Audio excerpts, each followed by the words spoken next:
in true Houdini fashion, I'm gonna start this with a magic trick, and I'm gonna make the curtain drop. Told you. This is Story of My Song by American Express. This has been taken from my notebook that I've written all my songs for my album Radical Optimism on. This song is about the act of disappearing when something no longer serves you. I think when I was writing this song, I was just a little bit fed up.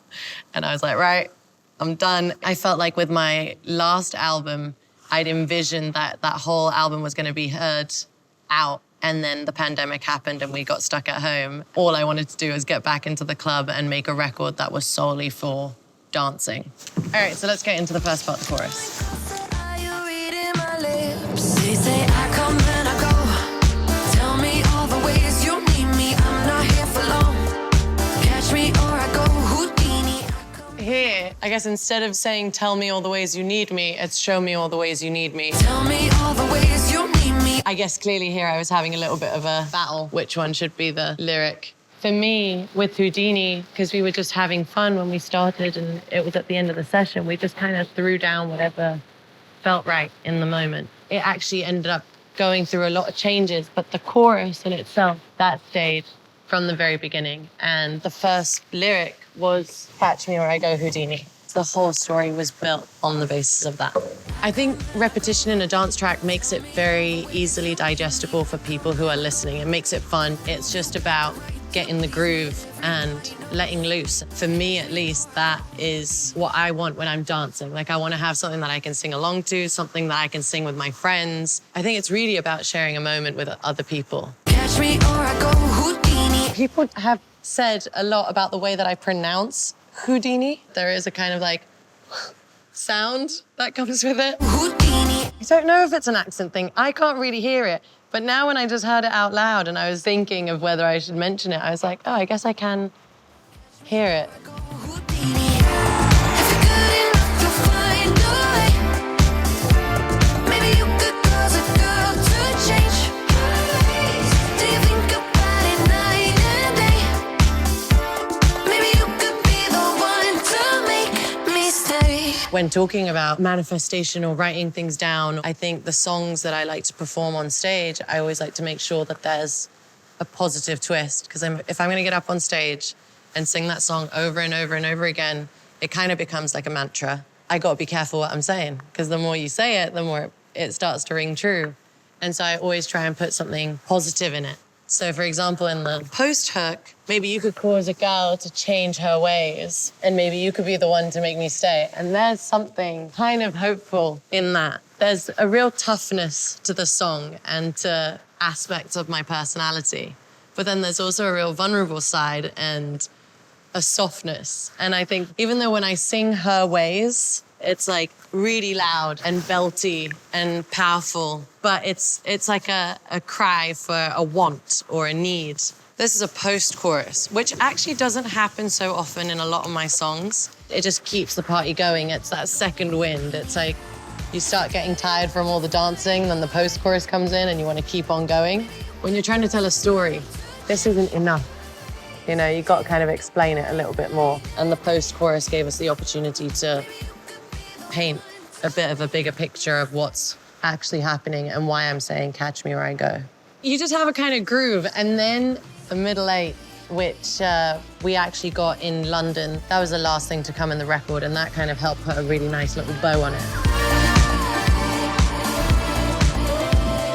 This song has allowed me to have the dance break of my dreams that I've always wanted. And I think that also came, you know, from touring for so long and kind of honing in my craft in so many different ways and becoming the performer that I've always wanted to be. And I guess because I'm always thinking quite visually in terms of what the video is going to be like, I knew that I wanted to try and carry this video on my own and do a lot of the dancing on my own, which again is something that I probably would have never done at any previous point in my career. I'm gonna rip all this off, no magic included.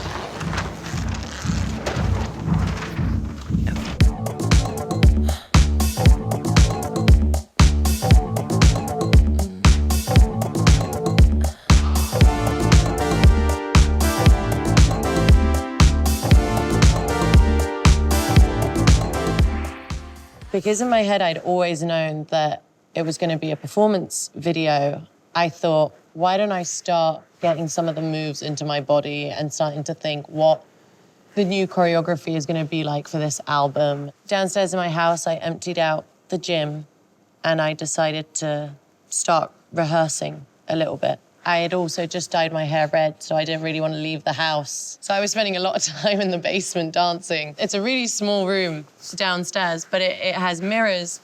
And so that's kind of a little bit where the inspiration came for the visual of the actual video. Actually, I have a video that I found on my phone recently from the very early rehearsal days from Houdini downstairs in my basement. I think we should just play it. Maybe it's a better picture. Like everything you say is something so sweet. And then you disappear. Yeah. Nothing that you preach.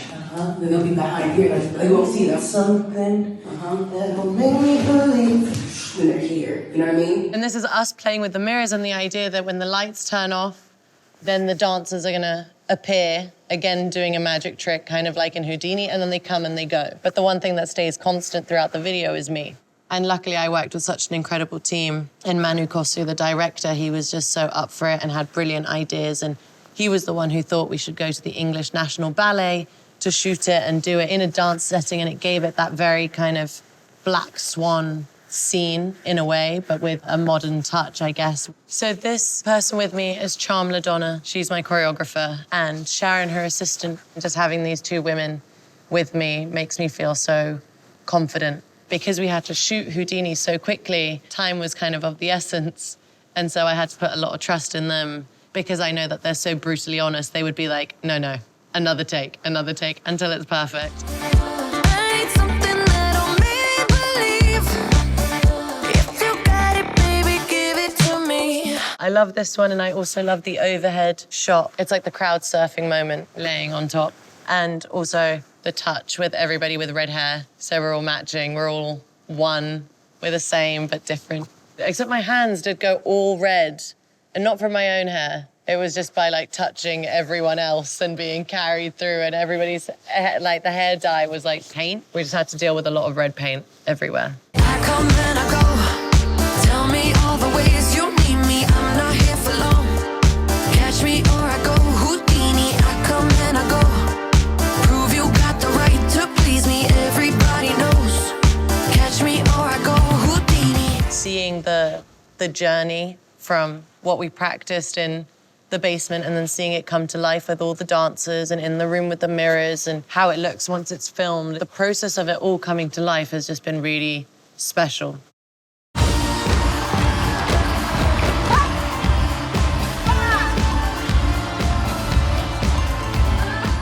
The video on the left, no one's seen this video. This is while we were rehearsing for the Grammys. And so this is on the last day before we were about to go into the arena and prep for the show. And then on the right is a video from tour.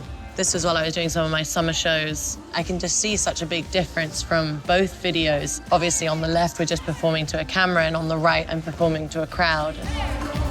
You can tell the difference because the energy that I get from the audience really comes through in the performance. So I feel like I do my best dancing and my best performing really when I'm on stage, when I can connect with other people. It's the song that just keeps me going. Okay, so that was the movement. Let's get into the making. This is one of my favorite studios in Los Angeles. It's in Malibu. It's called Woodshed. I love to be in a place where there's a lot of light, a lot of windows. I like to see the day turn to night. And this is me in songwriting action. I remember when I said Houdini in the room, Tobias was like, oh, that's a really cool title. Every session always starts with a conversation. So obviously it starts with a little gossip and you've got to tell them what's been going on in your life. And we're having basically a therapy session. We came to the conclusion of Houdini and the disappearing act. It takes a small army to put it together. And I couldn't have done it without some absolute wizards in music. Here's the team that made it all possible. Next to me, we have Tobias, the big cackle laugh in Houdini. That's Tobias. I mean, it's an exaggerated version of his laugh, but it's kind of his laugh, and it's perfect. Here in front of me is Danny. Danny I got introduced to through a mutual friend of ours. He's got like rave and electronic sensibilities, but he's also classically trained. And here is sweet Caroline, who I've been writing with. It's been my first album. I just love writing with her. I feel so at ease. It kind of looks like we're all talking at the same time. That's really how we do a lot of our writing, you know. Someone would throw in an idea, then someone else would throw in an idea, and then we'd go, oh, yeah, that's a good one. And then we'd ride on the idea of the other person, and you'd keep building and building on that. But there's one person that we're missing from this picture, and that is Kevin. This is us in the original studio in London. I was still in the middle of my Future Nostalgia tour. I've always just been such a fan of him as an artist, of Tame Impala. It was just always on my dream board to one day work with him. On the first day, which is this day, we wrote Illusion. Me, Kevin, Danny, Caroline, and Tobias. All of us creatively had such a wonderful synergy. It was like this real meeting of minds. Everyone's so different. The whole process was really special. And here's the last photos. Oh, and this is all of us together. I love what I do. I really do. And I feel so lucky to get to do this as my job. And I'm constantly like learning and evolving and growing and changing and finding out more about myself and how I like to do things. What I set out to do with this album as a whole was make a record that I felt like was really reflective of who I am as an artist. I wasn't chasing a hit or something. It was just about how much I can dance and how much I can express myself creatively and how much I can be as honest as possible. And at the same time, how can I get closer to the music? It just made me fall in love with my job all over again. So we did the music, we did the movement, we did the making, and there's only one more thing left to do.